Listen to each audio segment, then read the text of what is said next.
আসসালামু আলাইকুম রহমতুল্লাহ। সুপ্রিয় শিক্ষার্থীবৃন্দ, আশা করি তোমরা সবাই ভালো আছো। এই ভিডিওটি তৈরি করছি সপ্তম শ্রেণীর শিক্ষার্থীদের জন্য। 2024 সালের সপ্তম শ্রেণী স্বাস্থ্য সুরক্ষা বইয়ের সপ্তম অধ্যায় যোগাযোগে সঠিকভাবে প্রয়োজন প্রকাশ করি এর 8 নম্বর পর্বে আজকে আমরা দেখব 132 পৃষ্ঠা ছকের সমাধান।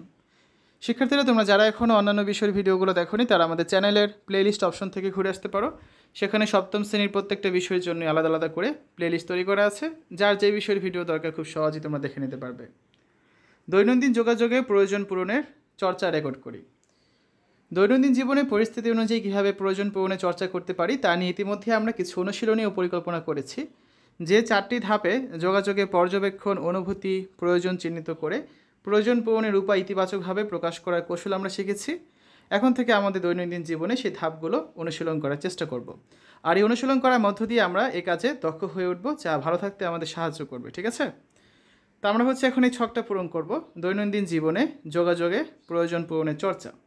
তারিখ থাকবে, ব্যক্তি বা পরিস্থিতি, পর্যবেক্ষণ প্রকাশ করতে পেরেছি কিনা, হ্যাঁ বা না, অনুভূতি প্রকাশ করতে পেরেছি কিনা, হ্যাঁ বা নাতে অ্যান্সার করতে হবে, প্রয়োজন প্রকাশ করতে পেরেছি কিনা, হ্যাঁ বা না, আর প্রয়োজন পূরণের উপায় প্রকাশ করতে পেরেছি কিনা, হ্যাঁ বা না, পরবর্তীকালে কোন কাজটি ভিন্নভাবে করব।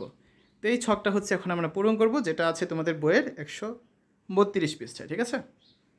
দেখো, প্রথম তারিখে ব্যক্তি বা পরিস্থিতি বাবা, পর্যবেক্ষণ প্রকাশ করতে পেরেছি, হ্যাঁ, অনুভূতি প্রকাশ করতে পেরেছি, না, প্রয়োজন প্রকাশ করতে পেরেছি, হ্যাঁ, প্রয়োজন পূরণের উপায় প্রকাশ করতে পেরেছি, না। তো পরবর্তীতে কোন কাজটি ভিন্নভাবে করব? প্রয়োজন পূরণের উপায় প্রকাশ করব। তারপর পরবর্তীতে ভাইয়ের সাথে যে পরিস্থিতি, পর্যবেক্ষণ প্রকাশ করতে পারিনি, অনুভূতি প্রকাশ করতে পেরেছি, প্রয়োজন প্রকাশ করতে পারিনি, প্রয়োজন পূরণের উপায় প্রকাশ করতে পেরেছি। যেহেতু প্রয়োজন পূরণের উপায় প্রকাশ করতে পেরেছি, তাহলে এখানে আর কিছু লিখব না আমরা। তারপরে বন্ধুর সাথে পরিস্থিতি, পর্যবেক্ষণ প্রকাশ করতে পেরেছি, অনুভূতি প্রকাশ করতে পেরেছি, প্রয়োজন প্রকাশ করতে পেরেছি, প্রয়োজন পূরণের উপায়ও প্রকাশ করতে পেরেছি।